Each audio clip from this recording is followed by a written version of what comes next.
My name's Giles Coren. I'm a writer, restaurant critic and general fatso. I'm being joined by Sue Perkins, writer, broadcaster and lovely slim person. Over the coming weeks we'll be gobbling our way through the diets of 6 periods in British history. Each week we'll be medically tested, dress the part and then trough our way through the breakfasts and banquets of Britain's glorious culinary past. Jelly and ice cream.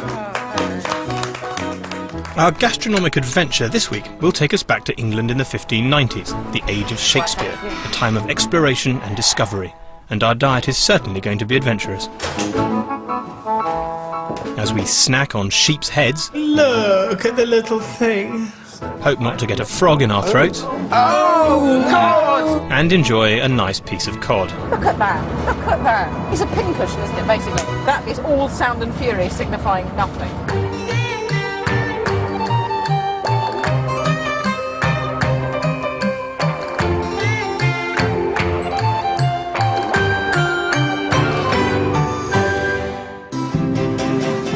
Shakespeare's plays are full of references to food and feasting, and I'm looking forward to finding out whether this Elizabethan diet tastes as good as it sounds.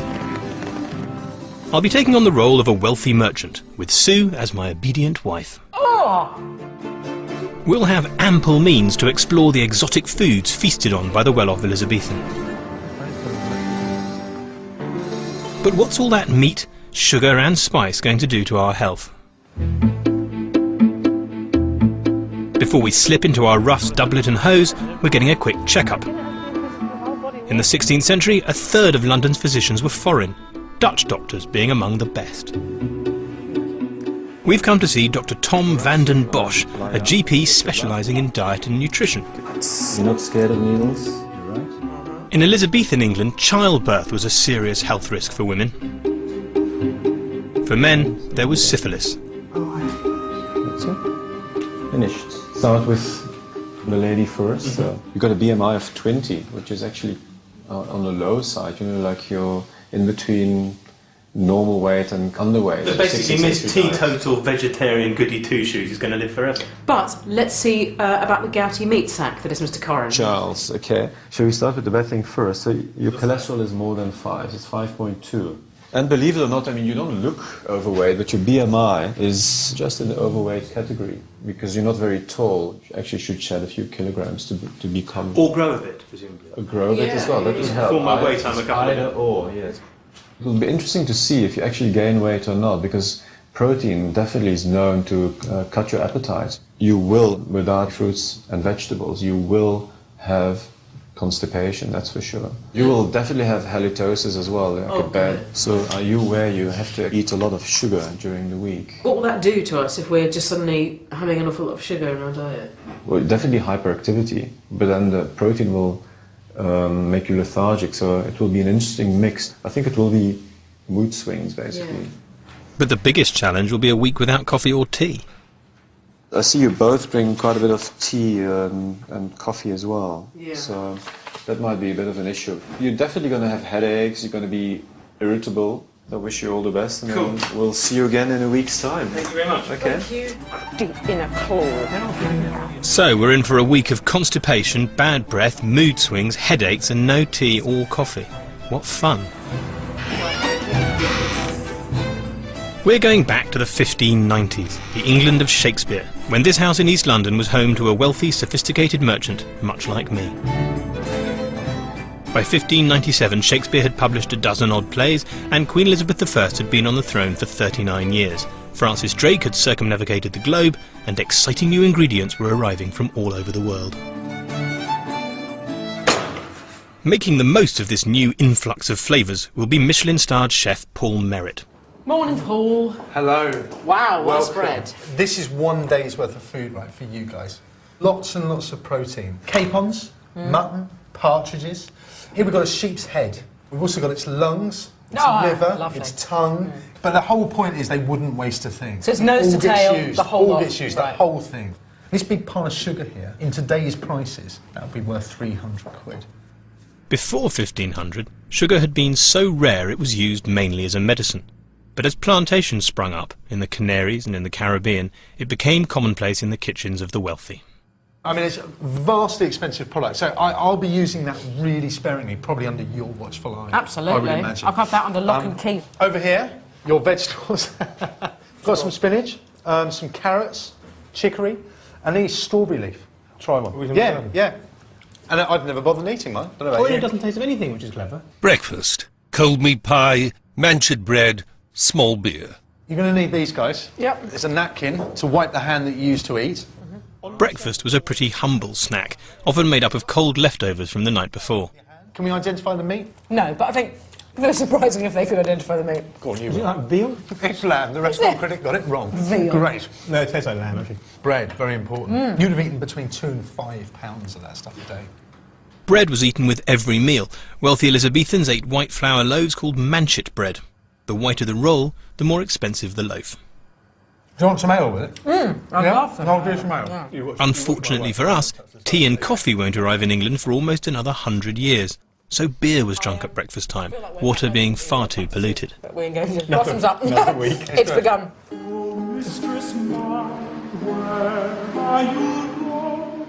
Running the household with a firm hand was the role of the woman, so Sue will be keeping a close eye on Paul's every move. To help her, she's got some of the very first cookbooks, hot off the relatively recently invented printing press. A proper new book of cookery, published in 1557, and The Good Housewife's Jewel, published in 1596. And this has got everything in. Marvellous stuff, like to boil a capon and marrow bones and pigeons in black broth. The thing is, there's no weights and measures. There's no indicator of how much, what the quantities are. No temperatures, no timings. No, none of that. No. And I'm slightly torn. I mean, the role of the woman is really weird here because I've got to manage the household. So on one hand, I'm going to want to keep the budget fairly tight. Yeah. When I go upstairs and show off, upstairs in the big table, the big banqueting hall, and all the rest of it, I've got to You put on want a to good look generous. spread. Yeah, of course. The most prized ingredients in any kitchen were spices from the New World. Right, cloves. A couple of those, Okay. 2 or 3. So it's actually specified cloves. It's like, oh, do what you want, do it. When it comes to cloves, 2 or 3. Is that what it says? Yeah, 2 or 3, does yeah, it? yeah. Well, they are very strong. They are very strong. They probably cost you a fortune. So probably seeing me stand here like that would give you a, give you a nervous breakdown. Yeah, I'll have those back. So of course, have those back. Yeah. Count them back in. Because the thing is that the housewives would stand over the cooks and would really monitor them. Yeah, I'm Make sure. sure you're not I'm sure. putting a clove in your back Well, it's like pocket. when the boys do truffles in the kitchen. You can't help walking over and going, look, don't waste them. And then back in the fridge in the chef's office. Yeah. Same thing. Dinner. First course, pumpkin pie, meat pottage, stewed mutton steaks, manchet bread, small beer. The main meal of the day was called dinner and was taken any time between 11 and 2. It was eaten with only a knife, spoon and the left hand. Forks didn't arrive from Italy until 1611. We are going to be eating with our hand, aren't we? Oh, yeah. And the thing in the knife, and then... But the left-handed is okay because it's in the right place, because I would use a knife like that anyway. But this, you see, I don't know how much you'd eat with your hands when you've got an actual spoon. And you didn't get a mouthful until you'd thanked the Lord. Bless us, O Lord, and these thy gifts which we are about to receive from thy bounty through Christ our Lord. Amen. If this were the evening meal, it would be, may the King of everlasting glory lead us to the banquet of life eternal. Well, it's very important. Different times, God will have different impact on the meal. And you want to be taken to your eternal rest after supper, not after lunch? Right, do you want some pottage then? Pottage, a soup of boiled meat and oatmeal, was a particular favourite of the Queen, who was known for her love of simple food. It looks really nice. It does. Do you think we'd have a slice of pumpkin pie with it? Yeah, I think we'd load up. Go on then. Pumpkins first started appearing in recipes such as Pompeian pie at the end of the 16th century, having made their way to England from our new American territories in Virginia. Pumpkin, I think of as basically food for livestock and American children. The apple underneath is quite nice. That's just like eating apple pie, that's nice. Funny to start off with it. I don't mind that. No, it's alright, isn't it? It's really nice. The broth for me is repulsive. This is just bits of flavourless meat suspended in sort of what feels like wallpaper paste. But that was nice. I'm gonna try it. I know the Elizabethans like showing off with expensive spices, but I can taste them in everything. Even the lamb steaks have got nutmeg on. Second course, capon with damsons, calf's foot jelly, custard. That's as joyless a piece of food as I've ever seen.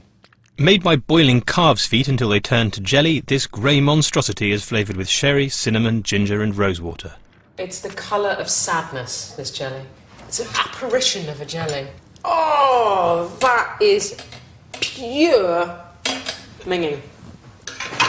Oh, I don't know. Please stop doing that. What is it that they wanted to eat something so cold and gelatinous? I like the consistency, and of course jelly's nice. Think it bounces. Yes, if we want it on the wall.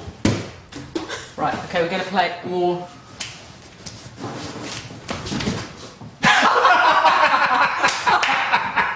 One of the more simple dishes that Giles and Sue are eating today is a boiled capon. Take your capon, put into it the whole mace, raisins great and small, which I just presume means sultanas being great, currants being small, and then finally some prunes, and literally boil it together. That's all it tells you. And at this point, I'm so tempted to find garlic and thyme and rosemary and all the sort of things that I would want to put in a stew like this, but I'm going to stick true to the recipe. That's how we're going to keep it. This sort of chicken and prunes thing, chicken and dried fruit, it's a lot lighter than a modern dish would be. The stock has not been heavily reduced. It's not as nice as a roasted chicken. No, that's not a bad dish. I'll have some of this pie, actually. Puddings were served alongside savoury dishes as part of the second course. Nice colour. And it's yellow. Yeah, it's a really nice yellow. Do you know what I mean? Right. It's got a very odd flavour in there. I'd be very interested to see, with your refined palate, what you think of that. There's a reduced... The saffron is the saffron. It's the saffron is what's weird. There's no saffron. There's saffron in it. No, there isn't. I bet you it's a house. OK, I bet you there's no saffron in it. And if there is, I'd like you to eat a sheep's eye. Flavoured with saffron. I think if the woman who says what a delightful yellow colour this tart is... Now you mention it. Yeah, yeah. The Taming of the Shrew. What? Is this just names and place? The Merry Wives of Windsor. All's well then. Two Gentlemen of Verona. Look how ratty you've got because you've lost. I tasted the saffron, you've lost. Normally, by this time of day, I'd have had 2 large espressos. The lack of caffeine's making me irritable. I bet you a sheep's head. Actually, I went a little bit on one there, I'm sorry. Yeah, you know what? That's caffeine withdrawal. Could you settle a discussion point for us? Is there or is there not saffron in this? No, there's not. Like many an Elizabethan man before me, I'm taking leave of my shrewish wife while she gets on with another of her chores, making booze for me. As well as brewing beer and mead from scratch, all larger households produce their own after-dinner drinks. Hippocras was a spiced wine laced with a pound of sugar, which is about 150 quid's worth in today's money. I don't care, and I'm going to keep spending the money on the sugar, keep blowing the budget on the sugar until I get a cup of tea. I don't care. Look, it's gone now. It's gone, it's gone. So 14 hours later, you just pour it through a bit of muslin. Oh, that's strong. That is really strong. That's claret-favoured Sunny Delight. And what's good about it is you get the sugar coming, and then this spear of headache. While a woman's place was in the home, Elizabethan men could get on with the more important things in life. Tavern fare, oysters, peascods, hazelnuts and big beer. Gambling could take place anywhere, from established dens to theatres and taverns. OK, well, while you think about what you're going to do, I'm going to have a peascod. That looks delicious. What is it? It's a veggie burger made from figs, raisins and flour. I'll throw that one away. He's throwing away a 7! 1 and 30 is a predecessor of blackjack, and I plan to take these 2 mugs to the cleaners. He's knocked. That's right. Only 1 more card allowed. Well, I better change my 4 again. That's knocked at the wrong time. In 1567, Queen Elizabeth took advantage of gambling's popularity to raise money for the Navy, establishing the first national lottery. At stake, £3,000 cash and another £2 grand in gilt plate and tapestries. A total prize worth more than £1 million today. And Well, I think that's a pretty good hand. oh my word! Well, that's another week's wages down the drain. Time to get back to the wife, and with a bit of luck, a decent supper. This would be served around 5 or 6 while it was still light enough to cook properly. That is a sheep's head. This here is a sheep's tongue, and then we work all the way down the windpipe, and at the end you can see the kidneys and the liver and the heart. We're going to pop that into this pan of boiling water. The Elizabethans were great believers in nose-to-tail eating. not letting one single bit of the animal go to waste. This is possibly the weirdest thing I've ever put on a plate in my life. First course, meat custard, lamb's head with pertinence, manchet bread, small beer. I'm going to try not saying grace and see if the food's any better, because it didn't help last time. No. There we are. I heard you were hungry, so I knocked up a bit of lamb's head and pertinence. I have never felt defeated by food before. Maybe we'll say grace after all. Dear God. May the Lord in his mercy Give us protect and strength. preserve us from this fearful, abominable Head.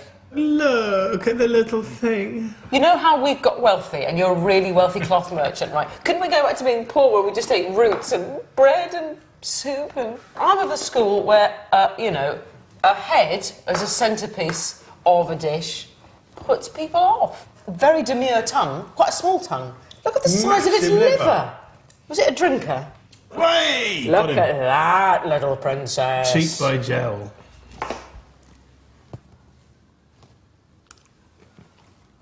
OK, you've done a cheek, I'll do a cheek. Oh, you see, that's its best side. If you'd shown me that in profile, there would have none of this to do. Oh, his eyes looking... Oh, God almighty, I put it in my hand in the socket. Oh! Eye? No, the eye has to come out whole. Oh, for the love of God! Second course, boiled pigeons, calf's lungs, buttered posset, suckets, hippocras. It is like haggis. That is what haggis is. Haggis is lungs, heart, that kind of stuff, testicles. It's nicely flavoured. Yeah, I think it's all nice. right. That's so attractive. That's why I married you. You love it. At the end of our first day, we've each troughed our way through the typical daily dose of 3,000 calories. But there's one thing I'm really missing. The big deal for me is the not having had caffeine. I had a ratty day, I didn't behave well. I mean, how I'll get up in the morning, I don't know, without tea and coffee. But apparently the symptoms only last 3 or 4 days, and after that, who knows, maybe I won't feel bad, and maybe I'll come off it forever. Day 2, and I'm hoping some 16th century healing can help me through my caffeine cold turkey. Can you cure me of these giant ball bags? Yes, is that Yeah, that's an inflammatory condition. It really is. It's very serious. The Elizabethans believed that weakness and ill health were caused by poisons in the blood. These could be removed by wet cupping, slicing the skin open and sucking the offending matter out. I'm going for the watered-down 21st century version, still used by celebs like Gwyneth Paltrow to relieve aches and pains. You like it actually. It's just tap with this 7-star needle, and then apply the cup on. But is this going to hurt? No. In the 16th century, the skin would have been sliced open with a lancet. Today, a hammer covered with tiny pins is used instead. That's painful. Okay. People had operations in this That's day. correct. People had their legs cut off under these conditions. Oh, it's just the most terrible thing. God almighty, what's am I doing? So now we'll remove the cup. Oh, that was my life force seeping out of the massive gaping wound you've no doubt caused. Will I ever walk again? And this is your bad humorous blood. Is that it? That's it. Oh, I feel a little faint. To finish off, a system-cleansing purge, an Elizabethan laxative cocktail of warm beer and senna pods. Thank you. And that'll make me... Purge you. It'll purge me. Yes. How do you feel, my son? Yeah, fantastic. Good. Fantastic. Good. Good. I'm hoping that purge won't kick in too soon. There might not be a loo where we're going now.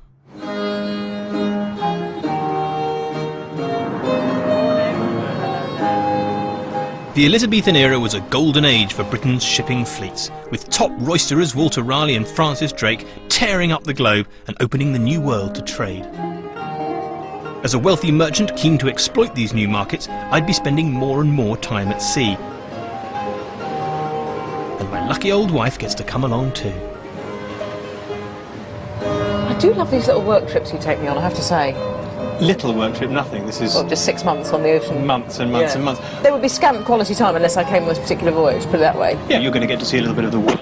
Going to broaden your Won't that mind. make me more shrewish? Well, you're going to make sure that I'm not doing too much sort of Tahiti whoremongering. One of the benefits of long sea voyages was that they helped inspire cooks to develop a whole range of new techniques for preserving food. Much of the food we now consider as typically English was first eaten at sea. Oh, I say, the condensed milk of its time, clotted cream. It's fabulous. With lots and lots of sugar. Clotted cream was laced with extra sugar to make it last longer. This would last to the Cape of Good Hope and beyond, so I'm saying. That is the nicest thing. 300 years later, they invented the scone. Biscuits, some ship's biscuits. Dried hardtack biscuits became a staple boat snack. No, that's for this is just before we start eating each other. No. Ah. Pig's fat was used as sunblock. Just to smear a bit of that down the front, and you have a lovely little UV protectant. I can now imagine all Francis Drake's men in tiny little posing pouches, covered head to toe. Yeah. Just cavorting on the deck. Getting brown, and then later on the sun goes down, and then... Singing Go West by the Village People. You don't want to oil up now? Well, the sun's not out, there's no point.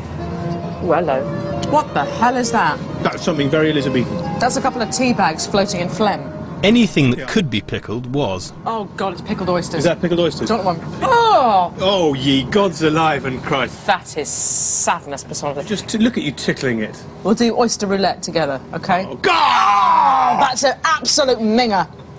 Jesus, what have you pulled out of there? You see, they would use this as like an executive toy when they were bored. They would just bang, bang, hours. Ready? Oh! That's really nice. This looks like shredded beef. Meat was preserved with large grains of salt called corns, hence corned beef. Nice ham in a bit of brine. The most important addition to the boat's hamper was a ham preserved in honey or salt, a traditional gift for the captain. It does look... Hang on, let me calm you a bit. No, not so thick. I can't get any purchase with a letter opener. Don't do this. Is a Just shove that in your have a cake bit hole of and respect shut for up. the pig. What are you done with that? You're not coming on this trip again. And when we get home... You've got me now for 6 months. Yeah, unless I leave you in... Tobago, I'd like to be left in, thanks. Do you see this? That is all I can think about. I'd love to enlighten everyone with my views on the Elizabethan experience, but I'm afraid that is all that's going on. I never thought it would be this hard. Did I mention tea? Day 3, and I'm heading south of the river to the dark alleys of Southwark, home of the Globe Theatre and the heart of Shakespeare's London.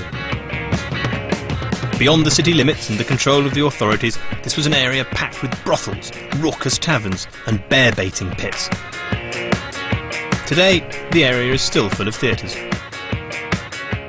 I'm joining David Lann of the Young Vic and Professor of Shakespeare Studies Michael Dobson for a meal gleaned from Shakespearean drama. Dinner. Mackerel, herring, salad, tripe, cheese and pippins, stewed prunes, small beer. We've got a fat tripe. We've got it finely boiled rather than finely broiled, which is what's said in Taming the Shrew. What else have we got? Shakespeare, not a big fish fan. Fish tends to be stinking in Shakespeare. It's sold every Friday, and the chances are, if it's left over at the end of Friday, it's going to have waited a whole week before it's put on sale again. So This stuff is smoked, on the other hand. well, it is smoked, so we're okay. Beer, there's lots and lots and lots and lots of. Yeah, Brown Bastard being, the best beer. And the whole area where the theatres are, south of the river, is where all the antisocial trades are. Anything smelly, anything dodgy, you put it down here. So it's breweries, tanneries, abattoirs. Prostitutes. Prostitutes, yeah. Well, speaking of prostitutes, prunes have some sort of metaphorical relevance. The economy of Southwark depended on overcharging for stewed prunes. In the brothels, you sell people sweet things and cakes and dried fruit. And the prostitutes were encouraged to order lots of the stuff, and it was ridiculously overpriced. So this kind of standard line would be, hey, big spender, buy me a stewed prune, and it would cost, a week's wages. And would you have eaten all these things together? Would you have had prunes with your fish, or were prunes like now something you have after this? Yeah, I think, prunes are a kind of snack at any time. It's the anytime food. It'll help you work, rest, and play. And then, of course, this tripe. I'm going to need a very good reason to eat that. I can't think of a good reason for eating that either, but perhaps one should. Well, it's tripe, all right. Is it good? Well, the texture is sensational, as it always is with tripe. Not good. No. The aftertaste is really bottoming. You get some sense of the food culture from the street names. This is the first properly surveyed map of this area. Lots of its food. There's Pepper Alley Stairs, and Frying Pan Alley is just there. Then Fishmonger's Alley is down here. Vinegar Yard over here. Vinegar Yard, yeah. Hawes Nest. Hawes Nest is just a place where you go to buy prunes. Obviously. While Giles is out blowing our savings on prunes, I'm learning the latest tunes as played at good Queen Bess's court. The lute became incredibly popular with wealthy women, keen to emulate their queen, an accomplished musician, an all-round style icon. My lesson is taken from a book that belonged to a 16th century girl called Margaret Board, who started playing when she was 10.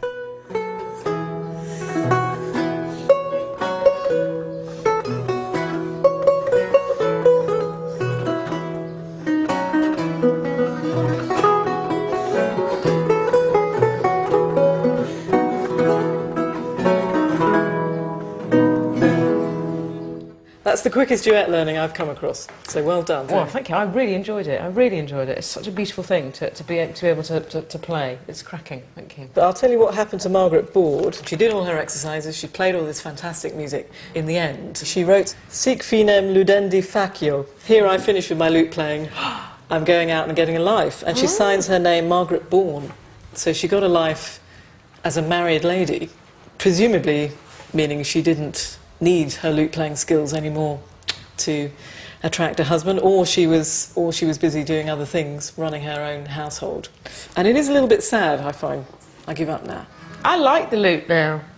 It suits you very well, I think.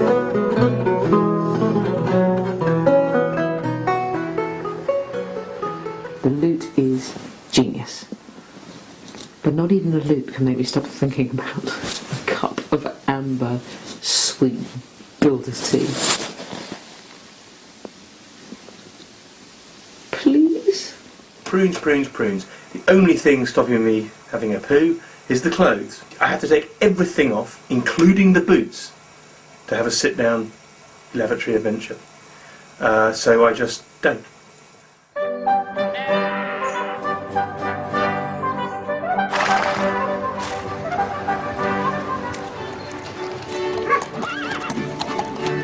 Hunting deer was one of the Elizabethan nobility's favourite pastimes. The Queen herself hunted every other day.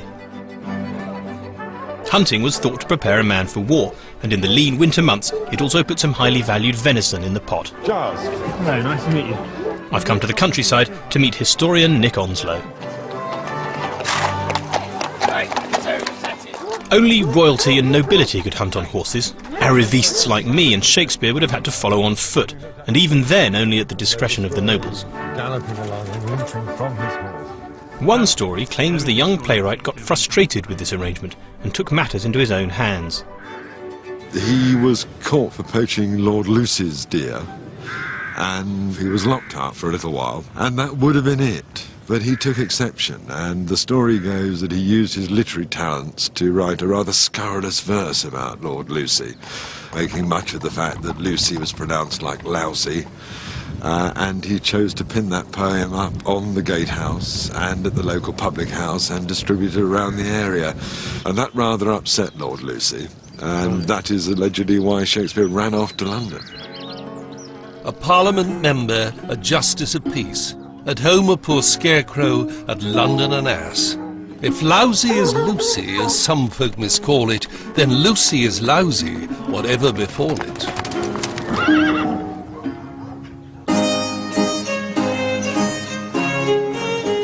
Gentleman's hunting dinner. Roast venison with fermenty and claret. Commoner's dinner. Big beer and humble pie. This is a humble pie, and I can smell as I've cut in that it's flavoured with nutmeg and mace and clove and the same old stuff I've been eating. Oh my word, those are numbles, aren't they? In fact, I can tell you that that is lung. Sadly, I'm having commoner's food, a pie made from umbles or innards of the deer. The similarities between the words umble and humble gave us the phrase eating humble pie. I don't have a fork. That is genuinely unpleasant. It tastes faintly of dog. I think it's probably one of the hounds. Do you mind if I have a little taste of yours? Fermenty is a mixture of wheat, cream, eggs and sugar designed to accompany venison. Now, That's got a very Elizabethan taste. That flavour of sort of gritty mulled porridge. That's actually good, though. You want to try the numble pie? I'm sticking with mine, I think. The thing is about this pie is it's probably unique amongst culinary things of having really nothing good to say about it at all. It's the kind of thing that a condemned man should eat, that last meal, to make yourself glad you faced the noose, shouldn't you? Tonight we're having a dinner party. The table will be laden with expensive ingredients. What better way for an aspiring merchant like my lord and master to show off? Before our guests arrive, I'm making myself look gorgeous with the latest Elizabethan beauty products. The reason everyone liked to white their face up was because Queen Elizabeth liked it. What Queen Elizabeth liked, everybody had to do. If she liked eating fish, they all had to eat fish. If she wanted to go around looking like Hellraiser, everybody else had to look like Hellraiser. This would be something called ceruse, which was basically made up of white lead, which we now know to be brilliant for the skin, and vinegar. And they would put this on, and about a week later, when their face fell off in some kind of big fleshy landslide, they'd be incredibly shocked. By the time she was 56, Elizabeth had eaten so much sugar, her teeth turned black, giving her loyal subjects another look to copy. Our dinner guests are the great Shakespeare editor, Professor Stanley Wells, food historian Colin Spencer, and RSC actress Amanda Harris. Dinner. First course. Hodgepodge, salad with flowers and claret. To impress our guests, we'll be eating a hodgepodge. Based on the Dutch dish, hoetspot, this was a casserole with as many different types of meat as possible chucked into one pot. We've got some top side of beef, we've got some fatty pork, we've got some venison, we've got some mutton, we've got some lamb, we've got some chicken, and these are partridges here. I would say the meat on here, if I were cooking this now, that would probably be getting on 30 portions, and we're serving this to 5 people. Ladies and gentlemen, Oh, wow. this is called hodgepodge. Oh, Okay, this is hodgepodge, and it's a classic, an Elizabethan classic. It would be quicker to list the animals that aren't in here. Oh, God. Right. And is this garlic? No, there's no garlic in Almonds. it. Nothing that sensible. And prunes. And currants and nutmeg and cinnamon and dates. So when did we get to know about garlic? In the medieval period, they loved garlic, and it continued into the Tudors. They had great fondness for all the alliums, leeks, onions, garlic.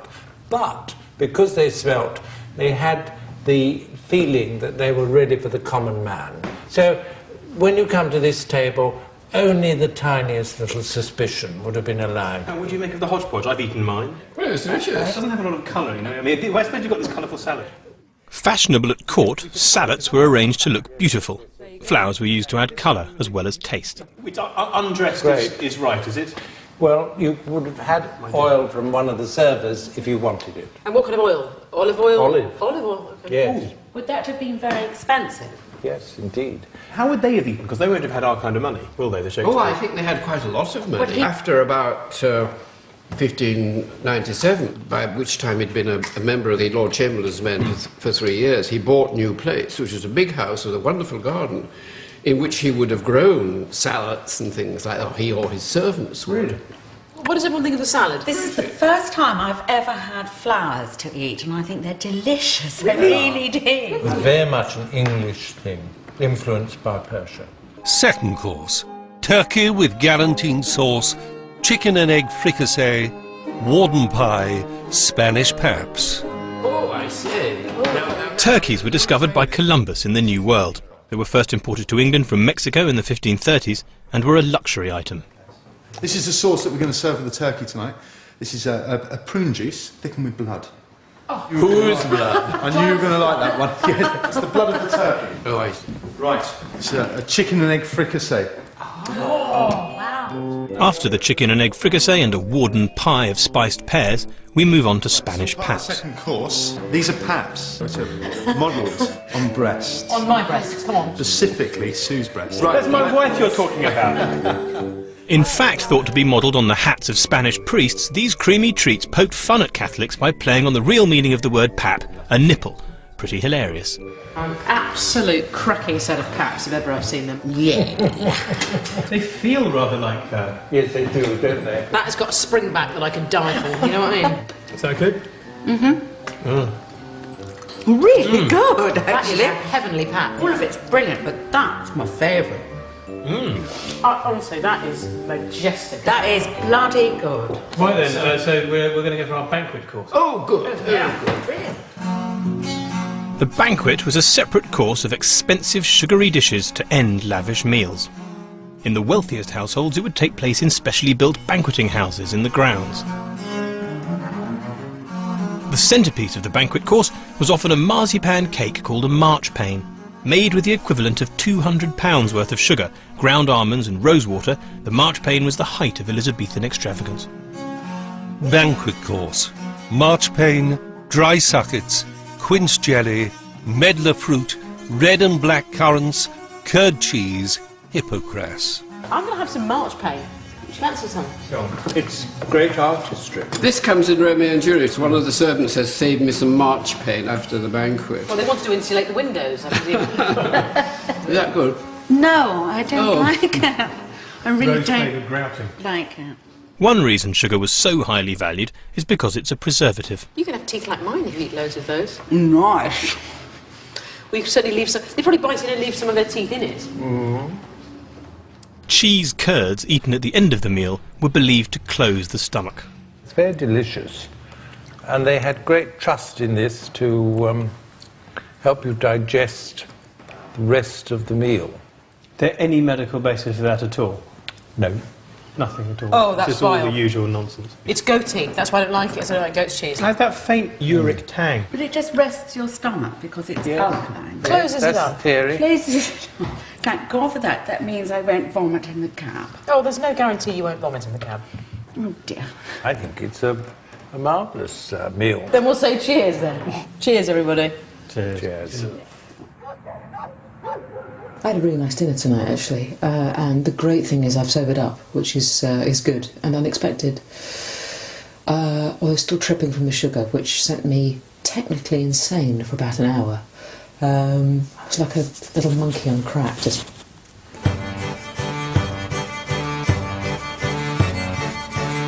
Day 5, and as it's Friday, it's fish day. Fish day breakfast. Cod and sprouts, butter with sage, manchet bread, white wine. Talk about nanny state. In 1563, the Queen's chief advisor, Sir William Cecil, forced through a law for compulsory fish eating every Wednesday, every Friday and every Saturday. I like the idea of fish for breakfast. The fact that the Queen has told us we've got to have it sort of annoys me. I'd like to have arrived at that by my own kind of thought process. These days, people eating too much fish is depleting supplies. In the 16th century, you were forced to eat it as the fishing fleet doubled up as the navy and had to be kept afloat. It's nice. Nice man. You're meant to just put it in the whole thing and eat the head and the tail and everything. You know, and nibble a little bit of... It's not white bait. You're meant to eat the whole thing. I tell you what, for your own sense of machismo, down the hatch. Oh, that crunchy spine. Oh, that's where the calcium is. When you get rickets, don't come running to me. Well, you won't be able to. I won't be able to come round to you. I'll crawl to you, maybe. Ah, it's gone. I've won the bush tucker trial. Good. My mates are having 8 dinners tonight. Of Elizabeth's 382 proclamations, 200 related to food. Anyone caught eating meat on a fish day faced a fine of £3 or 3 months in prison. So we're not taking any chances. We're having a fish day dinner in Greenwich, the former site of the Palace of Placentia, where the Queen announced many of the laws that governed the way Elizabethans lived. Our meal is based on a fish day menu from an Elizabethan manor house. Hello, how are you? Cooking it for us is top modern British chef and restaurateur Guy Orford. Fish dinner. First course, fish jelly, carp with pudding in its belly, boiled pike with oranges, lemon salad, claret. I'd love a good fistful of pike. It's just so lovingly served, do you know what I mean? River fish, such as pike, packed the nearby Thames and were eaten just as greedily as sea fish. Yours looks nicer than mine. Mine's just all bone. Get off Oh, it's all bone, isn't it? It's all bone. Can you imagine the Queen Mum having a crack at this pike? She'd been dead within a nanosecond. A slice of delicious fish jelly. Right. That is catfish. Let's have a go at that carp's pudding belly. Somehow the chef stuffed a suet pudding of dates, currants, cinnamon and mace inside this carp. No idea why. Is it quite nice? Please try You're that. keeping the ship. Bear in mind, it's still 20 years till the Armada comes. And when the Armada comes, Francis Drake is going to have enough ships to keep the Spanish at bay because most of them spent the last 20 years out fishing for this stuff so you can fill it with Christmas pudding. Let the Spanish win, because they will bring with them paella and tapas. I'm having to close my eyes so that every sense focuses on the mission at hand so I don't retch. Have some of that. That's breathtaking. The first few mouthfuls are like an angel And then has what? done a wee in your mouth, and then comes the spike It's all of good so fish. far. Your palate is jaded. It's really nice. Oh, there's a bit of... Thank you! Now you see it. And the thing is, you keep on chewing. It's the gift that keeps on giving. You can't get rid of it. I can't swallow it. I can't swallow it. Second course, spitchcocked eels, tart of pickled fish, almond custard, suckets. At last, we've found something we like. Pan-fried eel. That's really nice. That's really tasty. That's a lovely, fatty, nice But that's proper piece just of fish. really, really properly nice. That's my first eel. It's fabulous. Good. Eat more eel. How many times have you eaten a pickled fish tart with figs, dates and Oh, I can't prunes? enough of that. This is the pickled fish tart, which started off as a very nice fruit tart, and then unfortunately I had to put pickled fish in it. And I thought, well, that's a nice dessert ruined. No, don't make it be ugly. I'll cut it. For God. So controlling. You have to cut between the fruit. You have to cut between them. What was that one of her sumptuary laws? 1563. Just cut between the fruit of the fan. Under no circumstances must a fig be pierced with a letter opener. Brace yourself. I'm frightened of it. It's got little hairs in it. Yeah. Yeah? It's mild sweet cod. fish. Oh, yeah. If I didn't know it was fish, I'd be eating it, really enjoying it, and then think, someone left a fish in my treacle tart. A hangover from the days when the Catholic Church forbade eating dairy on fish days, custard was made with almond milk rather than cow's milk. There's no reason why this shouldn't be nice. Sorry, there's a fish bone. You've put fish in my almond custard. As a pudding, it's not too bad, though. I like it. It's a good proper British pudding. I think next Wednesday I might bring a note from Mother. Susan is ill and cannot come to fish day. But then I'll have to pretend I'm called Susan. Day 6, and we're going to carry on the gluttony in the spirit of one of Shakespeare's best-loved comic characters. Falstaff was a fat, drunken, lecherous layabout who idled his time away in taverns. My kind of guy. The tavern was no place for a respectable lady like Sue to be seen, so I've lent her a set of my doublet and hose, and I'm sneaking her in for a Falstaff pub lunch. Our meal's based on a receipt found in the old boy's pocket after a legendary session that left him unconscious in Henry IV Part 1. Falstaff's tavern dinner. Item a capon, 2 shillings and 2pence. Item sauce, 4pence. Item sack, 2 gallons, 5 shillings and 8pence. Item anchovies and sack after supper, 2 shillings and 6pence. Item bread, halfpenny. 2 gallons of sack. That's 16 pints of sherry we've got to get through. This is one of Shakespeare's best-loved characters. This is the one that everyone quotes. This is the one that everyone goes to see, laugh. And he's this incredible figure of fun, and yet we're supposed to sort of view him as an example of heinous gluttony and vile intemperance. Except for this meal, all he had was chicken and anchovies and some sherry, which is basically quite Atkins. It's a balanced meal. This is a very nice dinner. If he was dining like this, I'd have to say fair play to the man. Come on, 10 pints to go.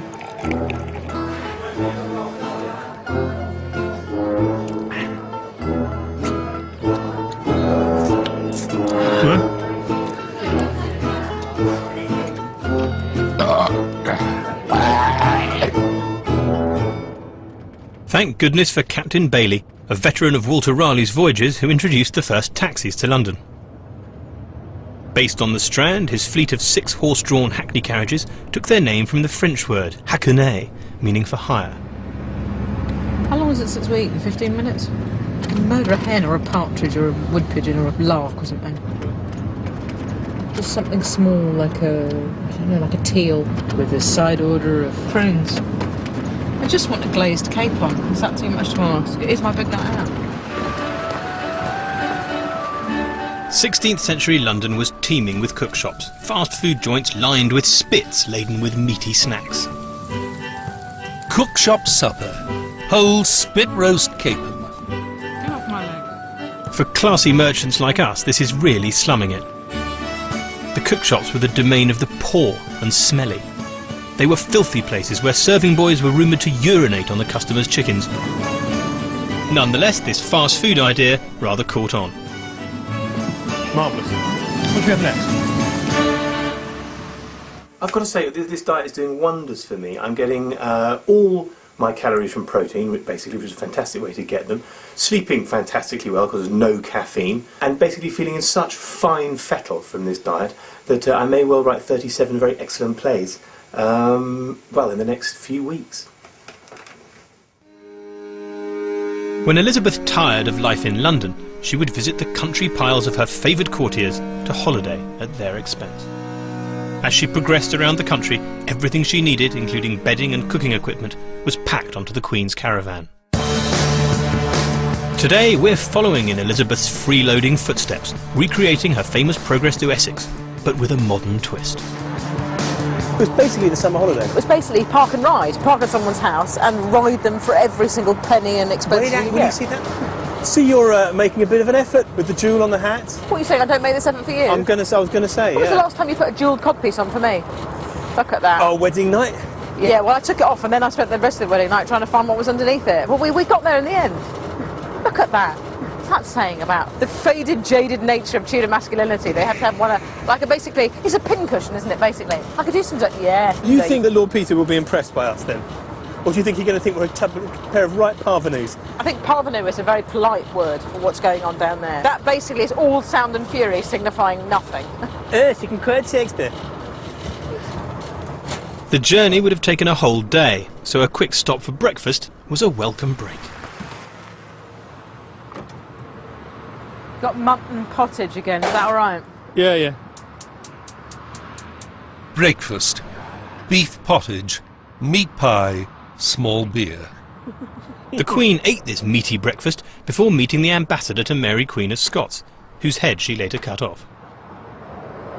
Oh, that's got a lovely crust, actually. Lovely crust, that. Do you know, I feel at home with this wood panelling.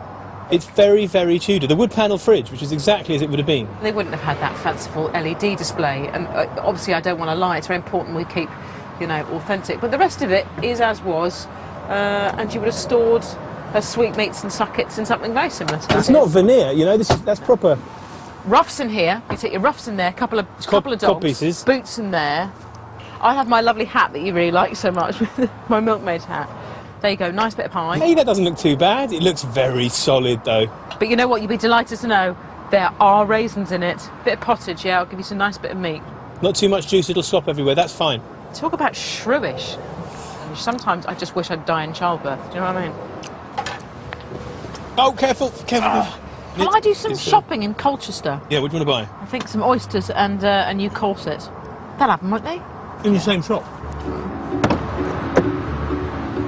In 1578, Elizabeth bought her own portable loo known as a clothes stool, a luxury fit for the smooth bottom of a queen, but no such luxury for common merchants like us.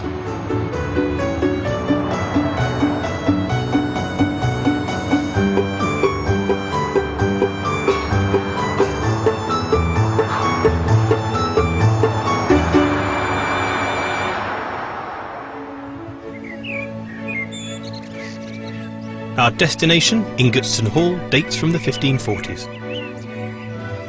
It was built by Sir William Peter, a self-made lawyer from Devon who kept his head as Secretary of State through the tumultuous reigns of Henry VIII, Edward VI, Bloody Mary and Queen Elizabeth, earning him the title the First Civil Servant. The clue to his survival comes from his reputation as the man who said nothing.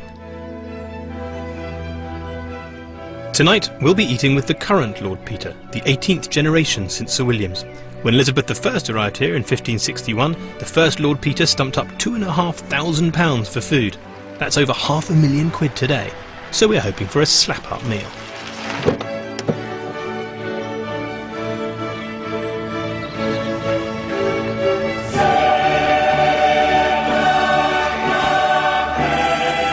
Welcome. You're very welcome. Do come in. To round off our week of Shakespearean gluttony, we're having a menu based on a feast first eaten here over 400 years ago. The recipes come from Robert Mays, the accomplished cook. May began cooking in 1600, 3 years before the end of Elizabeth's reign. His book is the first written record of many great dishes. Cooking our feast is local chef Mark Pearson. Well, it looks beautiful. I'm not quite sure about its It's quite camp little pig. It smells delicious. Yeah, I think I can eat that. No problem at all. So who knows what to expect from this evening? As long as it's not boiled slack, I don't mind. Joining us at dinner, an esteemed set of local dignitaries, including Doreen from the WI, the village priest, and Amdram actor Brian Terry. Feast. First course. Whole pig. Boiled beef. Deer-shaped loaf. Goose with sorrel sauce. Grand salad. Manchet bread. Claret. So we've been sort of modelling today on this journey that Elizabeth took in 1561, and she came here. That's right. So what do you know of that time and the sort of things she ate? What we have got is the sort of shopping list of it, as it were. Right. Which the most striking thing about it is it ends up with £12 of prunes. At the bottom, of course, a couple of packets of fags, as always, at that point in history. The other striking thing is the remarkable variety of wildfowl, including herons, egrets, shovelers, larks, anything that flies. Good evening, ladies and gentlemen. Good evening. Is that just No such protected species for us, unfortunately. Our bird is a goose.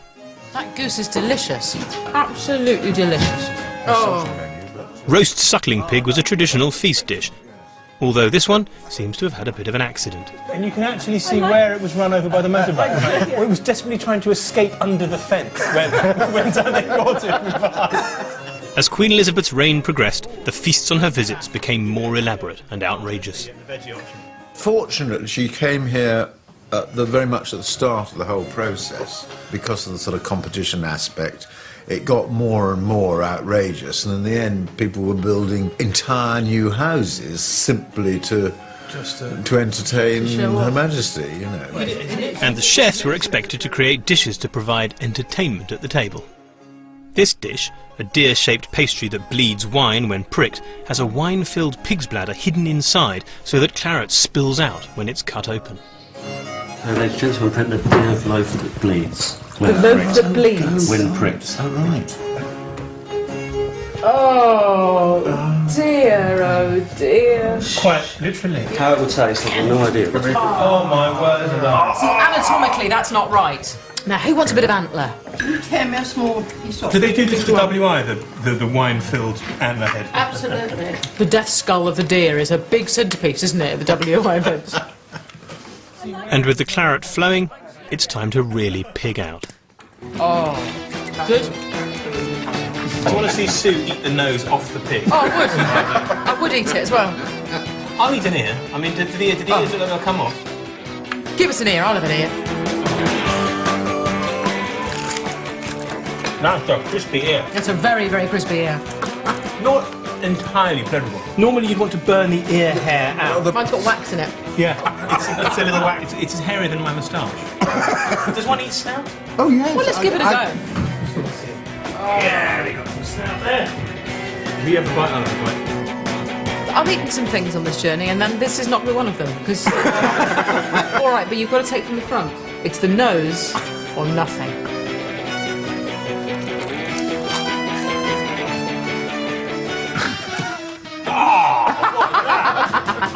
So you'd have eaten the nose, you'd have eaten all the way down to the tail. Break that off, come on. You think that biting the tail, that matches up to my having eaten the ear? That's also the curly nice end of the tail. It's not the bum end. There's no... And that is tough eating. Is that true? Sorry, I'm being really rude. Does anyone else want some? Second course. Rabbits with puddings in their bellies, battaglia pie, venison pasties, dish of snow, surprise pie, more claret. Battaglia pie takes its name from the Latin for small blessed objects. The 20 little treats in this particular one include everything from oysters to lamb's testicles. To be honest, it's the first time I've ever prepped this. It's got quite a sinewy outside membrane on it, so we're just going to lightly pierce the skin and then pop them out, so to speak.